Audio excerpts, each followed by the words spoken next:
Hello and welcome to today's Fat Tail Daily video. Today, as ever on a Wednesday, I'm joined by Callum Newman. How you doing, Callum? I'm really good, thanks, Woods. Oh, that's good.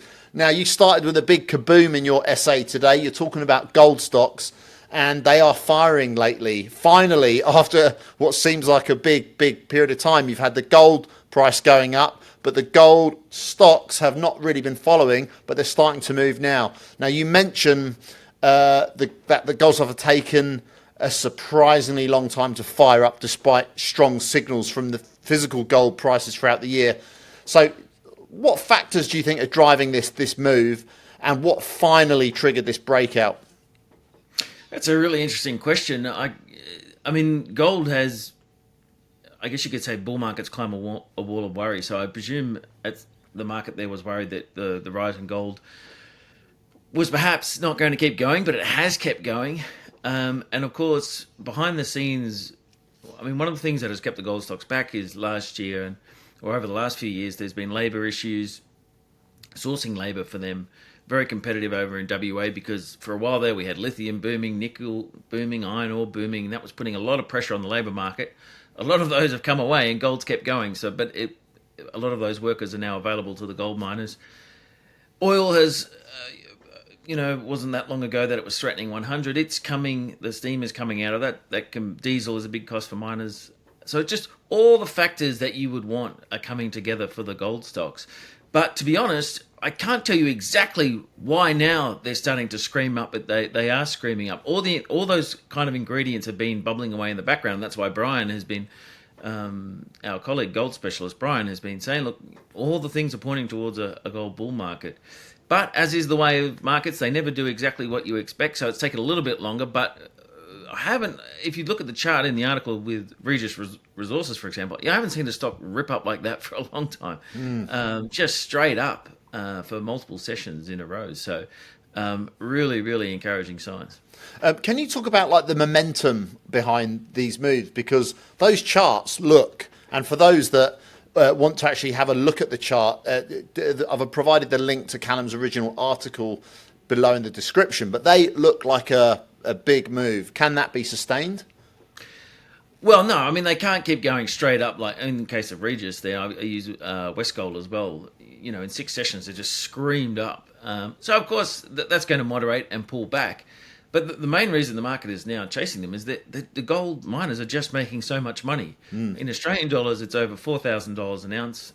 Some of them are getting close to 50% margins. And that's just pouring, if they're producing, that's just pouring millions into their accounts. So as that continues, the market will keep hunting these stocks. So what do you think? Like any pullback is probably a good entry point? Well, I mean, this depends on your game plan and what type of investor you are. If you're like Brian and you're convinced that gold bull market will continue for years, then yes, any pullback is a buying opportunity. Of course, if you're just chasing short-term momentum, you have to be careful with that type of thing. And don't forget, I mean, as bullish as the stocks are and as gold is, with mining, you can always hit operational issues. So if they come out with their quarterly report and disappoint the market, you can get smacked on the day. So you do need to know what type of investor you are. But certainly for me, looking at the market now, there's very few other sectors moving. So gold is kind of where the action is at for the moment. What about the junior explorers and developers that haven't yet experienced similar gains? Because a lot of those companies you highlight, they're producers, right? Or late stage developers. Yes, so they're the ones aggregating the big cash flows, right? Because they're getting out the doors right now. But with the juniors, this is where the big opportunity. So by way of background, if you're watching this, from about 2021, for the last couple of years, the junior sector, across all the metals really, but gold particularly because there's so many of them, really got crunched, smashed down. All the IPOs, well, not all of them, but a lot of them dried up. There was no liquidity for that sector of the market. So there are a lot of gold stories still on the floor, and that brings in exploration, which has its own risks. But if you're willing to embrace that higher risk, these guys are now going to go to the market and say, look, well, gold is absolutely roaring. When is a better time to go hunting for gold, except when the price is absolutely screaming? So I'm with Brian. I think there's going to be a lot of opportunities in those very junior stocks. I mean, there already has been some, of course, but it's not the type of thing that just happens all in 3 weeks. So as long as gold stays relatively elevated, and even if it pulls back a bit, they're still making a lot of money, the gold industry. we can see mergers, acquisitions. The big guys are going to have that cash flow. They're going to go looking for the little ones that perhaps already have some resources on the books. And I wouldn't I'd be very surprised if we didn't see more takeovers happen in the I've next got a year. question on the takeover side of things in just a second. But first of all, just on the gold thing, I'm just interested from your perspective. You're a small cap specialist. You tend to look at momentum. You tend to look at shorter term catalysts. And I know in your monthly report, Australian Small Cap Investigator, you're looking at business cases with maybe 12 to 18 months out. In your more niche trading system, you're looking at more short term moves. But do you pay any attention to gold itself, Callum? I mean, I pay attention to it in the sense of, if it's moving up or down or what it might be signaling and all that type of thing. So I'm very familiar with the history of gold and the various bull and bear markets. I mean, having been at Fatdale for 13 years, I've been producing a lot of analysis about gold. So, no, I'm very aware of gold, and also why it's going up now is, I think it's reasonable to suggest it's due to the situation in the US where they have enormous deficits and a huge debt. It's not sustainable, and the market is going to gold in response to that. So it's not going to, that itself is not going to turn around anytime soon. So in the next 3-4 years, bullish gold, absolutely. Yeah, right. So back to final question. You mentioned mergers and acquisitions as producers use their increased cash flows. What characteristics do you think will make junior gold companies attractive takeover targets in this environment?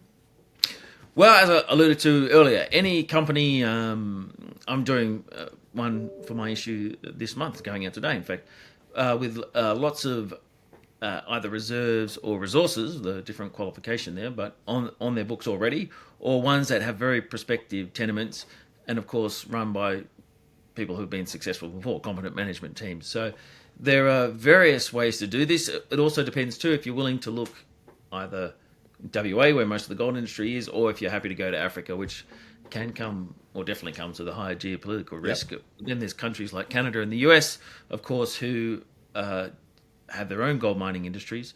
So there is a whole spread of opportunities. And I remember talking to my buddy Hedley Widdop earlier in the year.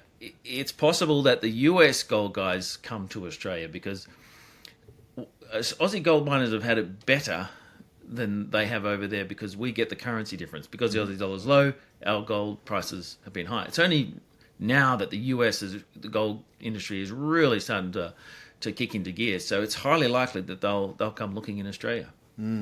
Interesting stuff. And I can tell when you get pumped, you start off your pieces with words like kaboom. And sometimes I edit those out, but today I didn't because I thought it was warranted. Well, I got to say, like, my guys are on a couple of these ones, and Murray's done it as well. And so some of our guys are having a ripping ride at the moment. So if you can't get excited by that, you'll never get excited. Yeah. Well, you've done pretty well. Australian Small Cap Investigator, the open portfolio is flying at the minute. I mean, momentum in the small cap market. We've also got in small cap systems as well, but no, one particular one, Spartan, we got on in May, and that's up nearly 150%. So that's just been a ripping ride. And again, that's not even producing gold. They've discovered a lot of gold. So that just shows that the market will chase companies that can find more gold. All right. Final question on that then, Cal. What's when you look at a stock like that, what's your strategy to exit? Because obviously, like, do you take part profits at any point, or like you say, if they just discovered it and there's no revenues as such from it yet, is it at what point do you think, this is a good gain to actually bank? Well, I'm starting to think about that now. I mean, of course, again, it depends on time frame. If you want to bank the win, of course, you've just killed it in the last 4 or 5 months. However, the gold price is still going up. Spartan itself is still going up. So for the moment, I'm just enjoying the ride. But it's probably time to start thinking about maybe taking a little bit of that off the table. But again, Ramelius took a 15% stake in that company, and some people suggest that they will go for the lot at some point. So it's not a story I'm going to drop either. Cool. And it's not a story that Fatdale are going to drop either. In fact, we are doing an event with our gold guy, Brian Chu, very soon. I'll actually provide a link to that event. It's free to register. You can get a specific gold stock idea in that event too. So if you're watching and you'd like to sign up for it, it's absolutely free to attend. Details in the description below. Callum, thanks, buddy. Appreciate it. Absolute pleasure.